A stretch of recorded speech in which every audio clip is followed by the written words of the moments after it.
Portable Wi-Fi anywhere in the world, no SIM card, no contract, and internet for up to 16 devices at once. That's what the Globlinker Portable Wi-Fi promises. But does it actually work, or is it just another overhyped gadget? So Globlinker is a portable Wi-Fi hotspot device that uses something called cloud SIM technology to automatically connect to the strongest nearby mobile network. It claims to work in over 130 countries, letting you connect phones, laptops, and tablets just like normal Wi-Fi.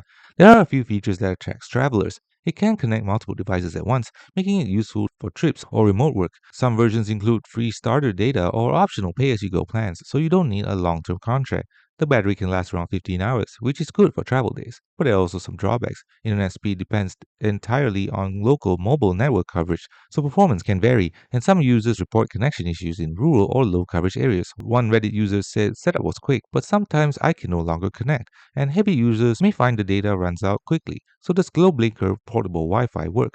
Yes, it can provide internet for travel, but it's not magic Wi-Fi everywhere, since speed still depends on local cellular coverage. The bottom line, Globlinker appears to be a legitimate portable hotspot device, but the internet anywhere market is a bit exaggerated, especially in weak signal areas.